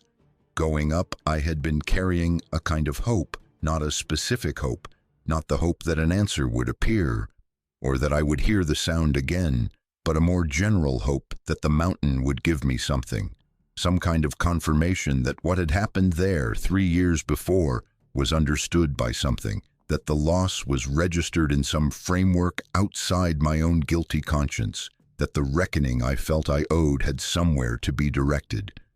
Coming down, I understood that the mountain was not capable of providing that. The mountain was not a participant in what had happened there. It was a geographic feature. What had lived in it was a thing separate from the mountain itself, and the mountain had no more understanding of what we had done than the rock face had of the signature of the geological event that had cracked it. I had been looking for a kind of cosmic receipt for what we had put in the ground, and the mountain was not in the receipt-issuing business. What I understood coming down that hollow in the gray October light, kicking through the wet leaves on the 2-track, was that if I was going to find any kind of peace with the choice I had made on that ridge, it was going to have to be made somewhere other than Copper Ridge, because Copper Ridge was just a place, and the thing I needed to reckon with was not a place, but a choice, and choices are not geographical. They live in the person who made them. They travel with the person who made them, and the only place they can be addressed is inside the person who is carrying them. That was the last time I went back to Copper Ridge. The dam closed the following year, and the lake filled and the hollow went under, and whatever was on that ridge after 1979, I do not know about it from first-hand experience. I know what I saw in June of '75 and October of '77, and what I saw in those 2 visits was that the mountain continued without me, as it had continued for a great deal of time before I ever walked into it, and would continue after every trace of my presence had been erased from the record.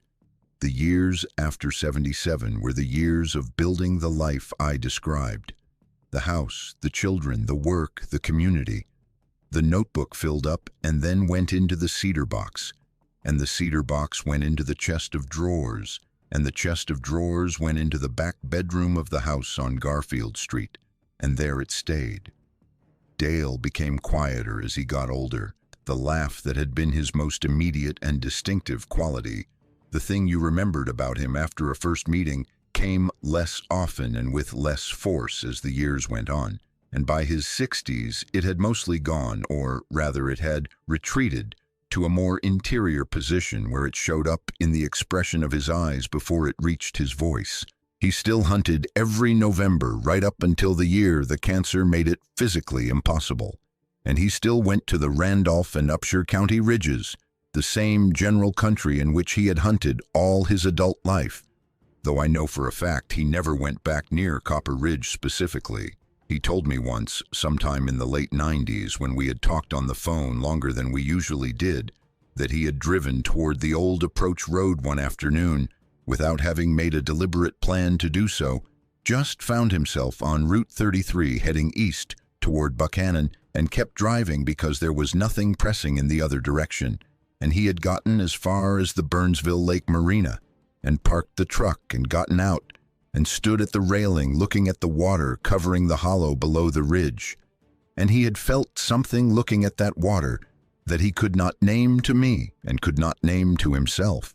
And he had gotten back in the truck and driven home without any conclusion having been reached about why he had gone or what the feeling was or what either of those things meant. He and I talked on the phone 2 or 3 times a year in those later years, usually around the hunting seasons, because that was when the pull of memory and association was strongest, and the conversations had the careful and somewhat indirect quality of 2 people talking around the specific thing that does not get named. We talked about hunting conditions and about our families and about the state of the country in whatever year it was and about the various ailments and indignities that accumulate in a body past 60. We did not talk about Copper Ridge. We did not talk about 1974, but the awareness of it was present in the conversations, the way the awareness of a shared background is present between people who have been through something together, a third presence in the call, not acknowledged but not absent. Nancy told me at the reception after the funeral that Dale had talked in his sleep for most of their married life. She said it was not something that had worried her because it was consistent, and it was not agitated, not the sleep-talking of a man in distress, but rather the sleep-talking of a man working through something methodically in the part of his mind that came forward when his guard was down.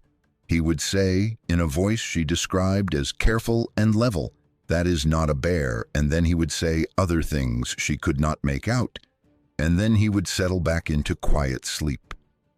This went on for so long, she said, that she had stopped noticing it the way you stop noticing any persistent low-level sound in a house you have lived in for decades.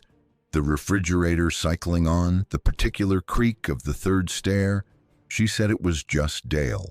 She said whatever it was clearly something that had mattered to him greatly, and she had made her peace long ago with the idea that there are parts of a person that belong to that person alone, and that the love of a partner does not and should not require access to every part. Dale died on the 16th of March, 2011 at Stonewall Jackson Memorial Hospital in Weston. Liver cancer diagnosed the previous September, and he went quickly in the way that some people go quickly once a terminal diagnosis is in place, as if the body has been waiting for an official accounting before it releases what it has been holding. I drove to the funeral in Buchanan and sat near the back of the church and looked at his face in the open casket and thought about that truck in the diner parking lot in January of 1975, and how precise he had been in that conversation about what he would and would not give words to. Dale Prater was careful about what he put on the ground. In 35 years of hunting, he had not taken a shot he was not certain of. What happened on Copper Ridge was not the action of a careless man. It was what happened to a careful man when the world presented him with something he had no framework for. Hatch carried it 8 more years. He was a man of formidable constitution in body and in will, and he did not slow noticeably until his middle 70s. He kept his house in Buchanan in the meticulous order that had always been characteristic of him, the kind of order that speaks to a man who has spent his working life in a trade where a thing being in its right place is not merely a matter of preference. He had grandchildren he devoted himself to, 3 of them, and he taught the oldest one the foundational elements of woodworking in the shop he had built onto the back of the house in the 80s, and Linda told me about this at the reception, and I thought it was exactly the right way for Hatch to spend his later years, passing the work forward to someone who would carry it. He maintained a vegetable garden every summer until the fall of 2017, when the dementia began making the sustained attention that a productive garden requires difficult to organize and execute. Linda called me in the spring of 2018 to say her father was not well in a specific way, not the ordinary ways in which a man of 85 might not be well, but in a way that she did not quite have a word for yet, and that required her to come back to Buchanan to help with the management of things. I told her I was sorry, and I was. She called me several times over the following year and a half. She called partly because I was one of the old connections, still living, who had known her father in the fullness of his capacity, and she was trying to hold on to that version of him by talking to people who had been present for it. She also called because she was hoping I could help her understand what her father was working himself toward in the difficult stretches between the periods of clarity. He kept saying my name. She said he was peaceful most of the time, that he had good days when he knew her and knew the house and could be dry and funny in the understated way he had always been. But in the difficult stretches there was a recurring preoccupation she could not place or resolve. He kept saying my name. He kept saying, "We cannot leave it there, Earl. We cannot just leave it there." And sometimes in the worst moments he said, "We were wrong to leave it." I told her that Hatch and I had hunted a great deal of ground together over many years, and that there were places that held meaning for both of us. She accepted that with the grace of someone who knows she is receiving a partial answer and has chosen to accept the partial for the time being. Hatch died on the 4th of September 2019 in his own bed with Linda beside him. He was 96 years old. He had outlasted nearly everyone who had known him long enough to understand him, and standing at his grave in the early September warmth, I thought about the fact that he had carried what he carried for 45 years and had never put it down on anyone who did not have the context to bear it properly. That is, in its own and not uncomplicated way, a form of love. Linda brought me a box of his things about 3 weeks after the funeral. She put it on my kitchen table and said it had some photographs and hunting things she thought I might want to look through. She said it gently. She did not tell me to open it immediately. She left it on the table. That box sat on my kitchen table for 3 years without being opened. I moved it twice. I looked at it most mornings when I came into the kitchen. I did not open it.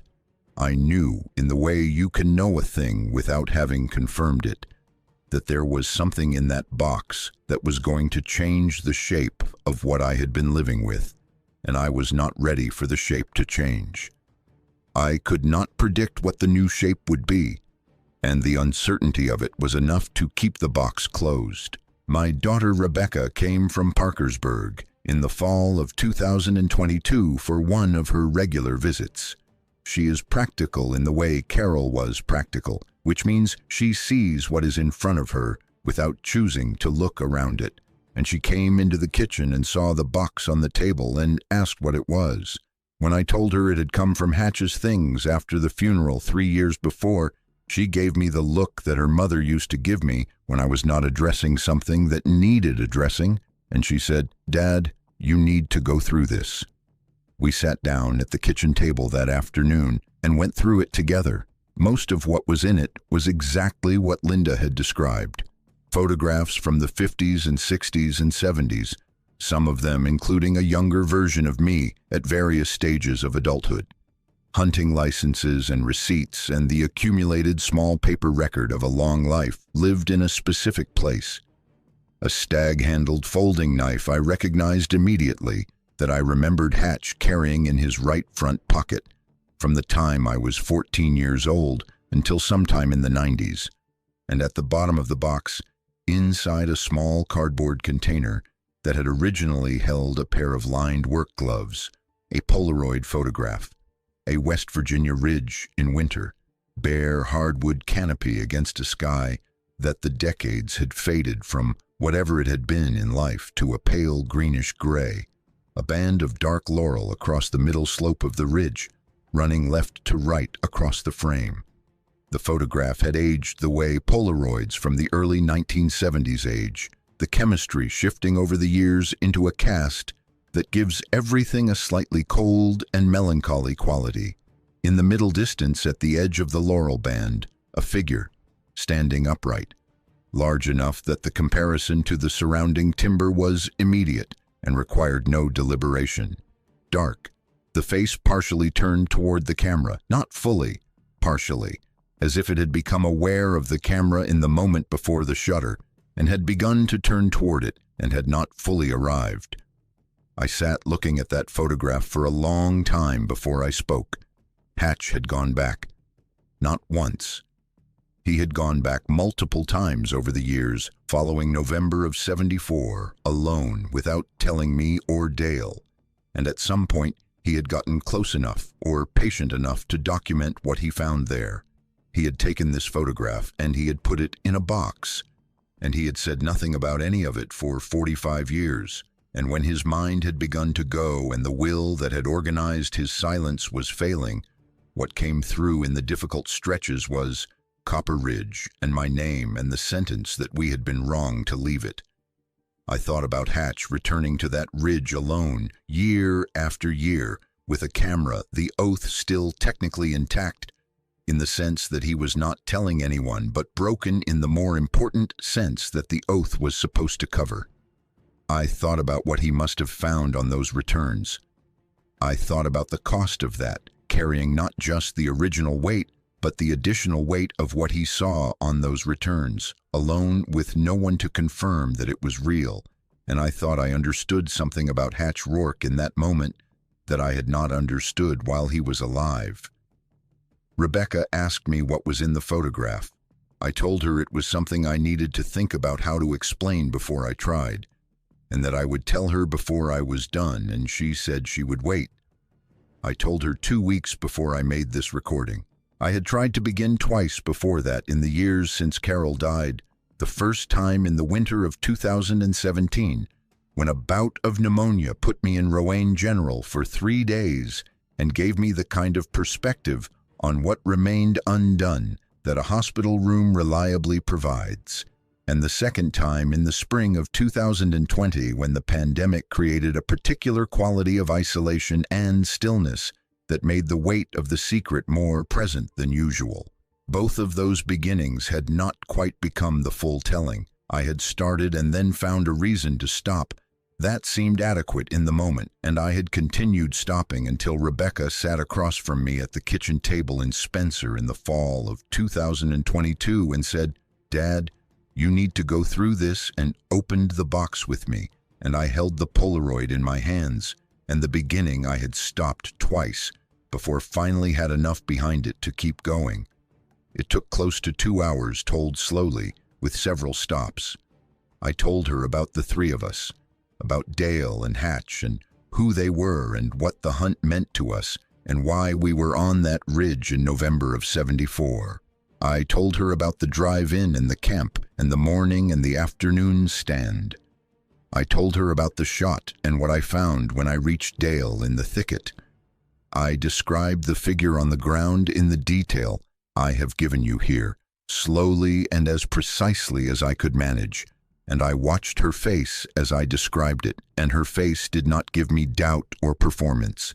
It gave me the face of a person receiving information that is difficult to categorize and working carefully to receive it accurately. I told her about Hatch and about the decision and about the burial and about the oath on Route 33. I told her about Dale's library visit and the years of silence and the 2 returns to the ridge. I told her about the sound in June of '75 and about the second visit in '77 and what I understood coming down the hollow that October afternoon. I told her about Dale dying and about Hatch's dementia and about Linda's calls and about the box sitting on the kitchen table for 3 years. And then I showed her the Polaroid and told her what I believed I was looking at. When I was done, she sat across from me at the kitchen table without speaking for a long time. The light through the kitchen window had gone from afternoon to early evening while I was talking, and the kitchen was dim, and I did not get up to turn on the light. We sat in the dimming light together, the way you sit when what has just been said in a room is still settling into its full dimensions. Then she asked if I felt better for having said it. I told her I did not know yet, which was the honest answer. The telling was done, and what I felt was not relief so clearly, as it was something more like the specific stillness of a thing that has been in motion for a very long time and has just stopped. And whether that stillness was better or only different was a question I was still working out. She said she thought I should have told it a long time ago. I said I knew that. She asked if there was anything I needed from her right now. I said I needed her to know that I loved her and that I was sorry for being the kind of man who could carry something like this inside him for 50 years, while the people who deserved to know him fully were right there in the same rooms, deserving more access than they were getting and often not knowing what they were not getting. She said she understood why I had done it that way, and that she was not certain she would have done differently in the same circumstances. That may have been entirely true, or it may have been generous toward me. Either way, it was what I needed to hear at that moment, and I was grateful for it. What I have come to understand in the years of reading and thinking that followed my retirement is something I want to state as clearly as I can, while being fully honest about the limits of what I actually know. I have been retired since 2007, which has given me 17 years in which reading and thinking have been more available than they were during the working years, and I have used a significant portion of that time on this specific subject. I have read the scientific literature on large undescribed primates, which is thinner than you might expect for a phenomenon reported consistently across North America for more than a century. I have read the investigative journalism, some of which is more careful and more useful than the scientific literature. I have read the collected accounts from various researchers and organizations that have been systematically documenting and analyzing reports since the 1960s, and I have read the more academic work that began appearing in the 80s and 90s as some researchers began applying systematic methodology to the physical evidence that was being documented in the field.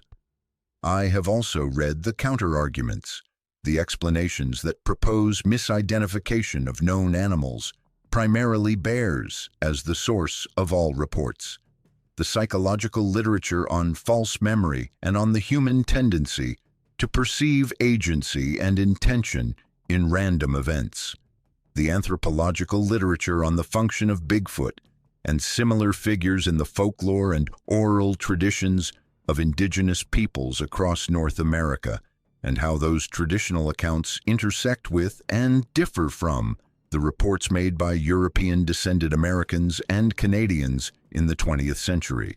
I have tried to read all of it honestly, which means trying to hold the explanations that would disprove my own experience alongside the explanations that would confirm it, and to assess each of them against the evidence as I understand it.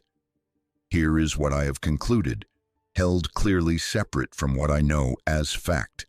What I believe is that the animal we buried on Copper Ridge was a member of a relic hominid population that has been present on the North American continent for a very long time, certainly longer than the European record of this continent reaches, and possibly longer than the current scientific consensus about the timing and routes of human migration to the Americas would suggest. I say relic hominid because the facial morphology I observed is consistent with what the fossil record of archaic human relatives documents. The pronounced brow ridge, the large orbital structure, the broad nasal architecture, the very heavy mandible, and the configuration of the chin, these are features that appear in species documented in the Pleistocene fossil record of multiple continents. species that were capable of making and using tools, that controlled fire, that buried their dead with objects. The scale of what I saw on Copper Ridge is larger than anything in the fossil record I am aware of, but scale in an isolated relic population surviving in a specific ecological niche over a long period is not inherently implausible. And the body of documented physical evidence from the past 100 years, including track evidence, hair evidence, and audio recordings, is consistent with a large-bodied species inhabiting the remote forested terrain of North America. I am not a scientist. I do not claim to have arrived at a scientific conclusion from scientific evidence. What I have is 50 years of thinking carefully about a direct and detailed experience, combined with a great deal of reading in the relevant literature, and a conclusion that seems to me to account for everything I know while remaining consistent with what is biologically possible. What I am most certain of from my direct experience is the intentionality I observed in that nest. The construction of the bowl, the arrangement of the hide lining, the placement of the pine cones, the scored bone. These are not the outputs of an animal operating on instinct alone. These are the outputs of something that plans, that assigns meaning to objects, that constructs a place of rest with attention to detail that goes beyond the purely functional. Whether those specific behaviors require the level of cognitive function that we associate with human consciousness is a question I am not qualified to settle, and it is a question that primatology and cognitive science are still working on in the context of known great ape species whose cognitive abilities continue to exceed the expectations that earlier science had established. What I can tell you is what I saw in that laurel thicket in November of 1974. What I saw was a nest that had been constructed with care, and objects within it that had been placed rather than left or fallen into their positions, including one object, the scored bone, that represented a kind of record-keeping or symbolic activity that I do not know how to place in any category other than the broadly cognitive. The hand. I come back to the hand more often than to any other detail of what we found on that ridge, not for being the most dramatic detail of the afternoon, but for being the most persistently present in my memory over 50 years, the detail that has not faded or softened the way other memories of even vivid experiences tend to fade and soften with time. The texture of the palm, which was calloused and rough in the manner of a hand that has done hard physical work against hard surfaces for a very long time. The temperature of it still noticeably warm after 2 hours in 18-degree air, which requires a body mass and a metabolic rate that would account for the heat retention even at that temperature. The size of it, which required my own hand to be placed flat to even begin to cover the palm. And the shape of it, which was the shape of a human hand at a scale that was not a human scale, familiar in every structural detail and wrong in every dimension, like looking at a photograph of a hand that has been enlarged beyond the range of normal human variation. If the hand had been less recognizable, if it had been more different from a human hand in its structure and its feel, the distance I needed to put between myself and what we had done would have been easier to manufacture. The hand being unmistakably a hand is what made the distance impossible, and what has kept the distance impossible for 50 years. The guilt I have lived with was never about legal accountability, because no law in West Virginia in 1974 covered what happened on that ridge. The category did not exist in law because it did not exist in the official framework of the world, and a law cannot apply to something that the law does not acknowledge. The guilt is something else entirely, and it is something that the absence of legal accountability does not touch.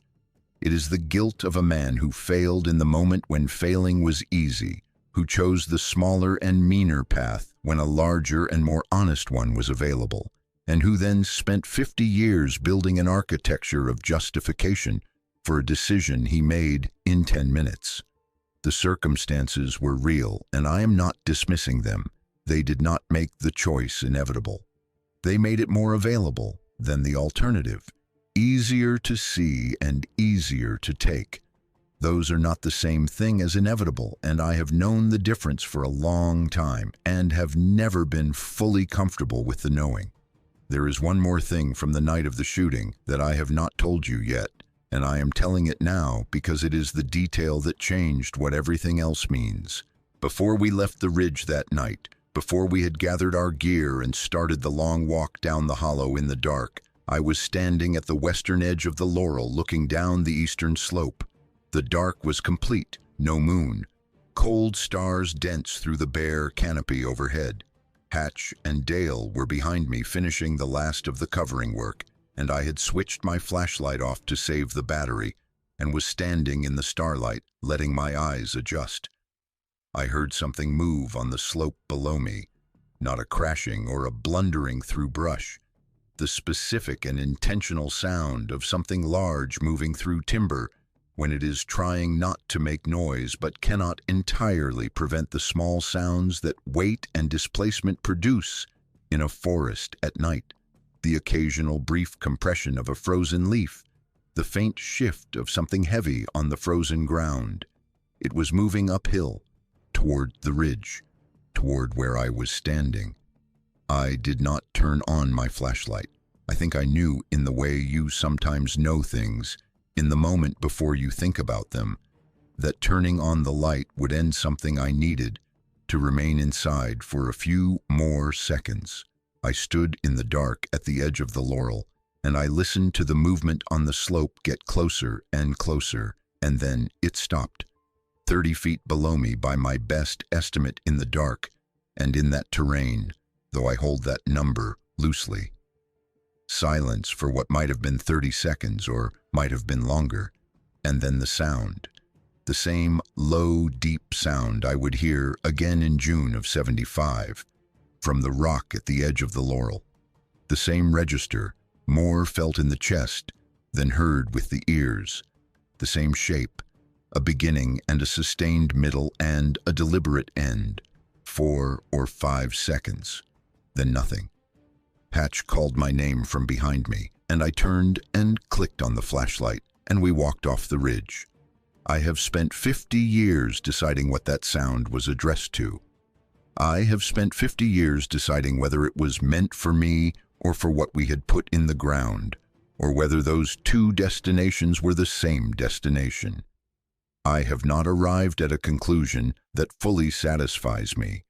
What I have arrived at is the belief that the sound was not random, was not a generalized call in a forest at night, and was not a threat. I believe it was something that already knew what had happened on that ridge and was making itself known to me across the dark and the laurel before I walked away. I believe it was the sound of something that understood the situation with more clarity than I did and was acknowledging my presence before my presence was gone. I believe that. I know I cannot prove it, and I have, at this late point in my life, made what peace I can with not being able to prove it. I want to say one thing about what carrying this for 50 years has actually cost, not to ask for sympathy, but because honesty requires saying it plainly, and because I think there may be other people who have carried things they could not account for publicly, for whatever reason, and who might recognize what I am describing, the distance. That is the thing I did not anticipate when I said yes to Hatch's oath on Route 33 in November of 1974. Not the lie, because I told very few direct lies about what had happened on that ridge, the distance, the quality of being present in your own life with a layer between yourself and the full presence of it, a layer composed of the one specific thing that you are holding that the people around you do not know you are holding. It is not dishonesty exactly, or not only dishonesty, because the vast majority of what you tell people in the course of your life is true. and you are genuinely there for the things you are there for, and the love is real, and the work is real, and the community is real. It is more like a pane of glass that you carry everywhere you go, between yourself and whatever is immediately in front of you. Most of the time the glass is invisible and you do not notice it, because you have been carrying it long enough that the carrying is simply part of how you are constituted. And then something happens.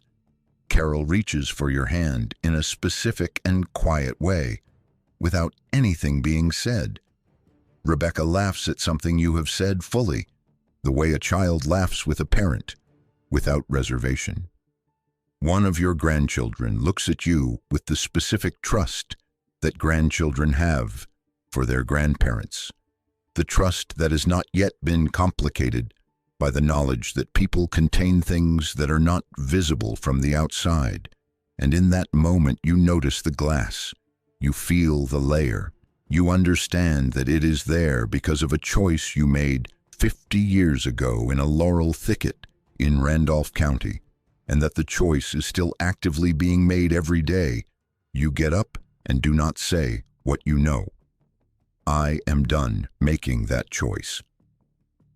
The recording you are listening to is the end of that choice. The cedar box in the top drawer of the chest of drawers in the back bedroom of the house on Garfield Street in Spencer, West Virginia, has a notebook in it. The notebook has 6 years of entries in my handwriting, the first written on the evening of November 22nd, 1974, and the last written in the spring of 1980, when I concluded that continuing to write about it was not helping me carry it more easily, and might be doing something else to me that I did not want done. The Polaroid that Linda brought me in the fall of 2019 is in the cedar box as well.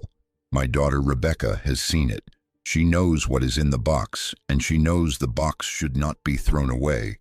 What she does with it after I am gone is entirely her decision, and I trust her judgment on that as I trust her judgment on most things. I am not asking anyone to go to Copper Ridge. I am not asking for anything from any viewer of this recording. I am making it because I made a promise 50 years ago that has cost me something real and has cost the people closest to me something real. And because the man I was when I made that promise made it for reasons that felt compelling in the moment and that I have understood more clearly with every year since. The promise was to protect Dale and Hatch and myself from the unpredictable consequences of reporting something that the official framework of the world at the time did not have a category for. And in that limited sense, the promise accomplished what it was meant to accomplish. I also believe the promise was, at a level I have only fully acknowledged to myself in the last several years, the choice to protect ourselves from having to live publicly with what we had done, which is a different thing from protecting ourselves from consequences we could not predict. The truth about what happened on Copper Ridge was never ours to keep permanently. It was ours to keep temporarily while we figured out what to do with it, and 50 years is well past the margin of the temporary. Hatch went back to that ridge with a camera. I did not know this while he was alive, and he did not tell me, but the Polaroid confirms it, and I have made my peace with it. He could not stay away from the evidence of what had happened there, and so he returned and he documented, and he kept that documentation in a box and said nothing about it, which is perhaps the most complete expression of the contradiction we all three lived with: the oath and the return, the silence and the evidence. Hatch kept both for 45 years. Dale went back to the edge of the lake and looked at the water and turned around. That was the right decision for Dale, and I am not suggesting otherwise. Dale had been living with the weight of the shot, which was a different weight from the one Hatch and I carried, and returning to the vicinity of the ground where the shot had happened was not something he needed to do. He went as far as the water and he turned around, and I think he was right to do so. I went back twice and listened to the mountain and came home each time with more questions than I had taken with me, which is the typical result of returning to places where the important thing that happened there is not available for direct examination. None of us found a way to close what had been opened in that thicket on November 22nd, 1974. The closing is what I am attempting now at 79, with the notebook in the cedar box and the Polaroid in the cedar box and the doctor's assessment of my heart on the table in front of me along with everything else. I am Earl Dobbins. I am 79 years old. I have been a pipe fitter and a husband and a father and a grandfather and a man with a silence in him that I am no longer willing to maintain. I was on Copper Ridge on the afternoon and evening of November 22nd, 1974. I have told you exactly what I found there, what we did, and what I have understood about it in the 50 years since. The notebook is in the cedar box. The photograph is in the cedar box. The cedar box is in the top drawer of the chest of drawers in the back bedroom of the house on Garfield Street in Spencer, West Virginia. My daughter Rebecca knows where it is and she knows what it contains. Everything I have told you in this recording is true to the best of my knowledge and my memory, which has not softened on this subject in 50 years and which I have every reason to believe is accurate. That is all I have to say.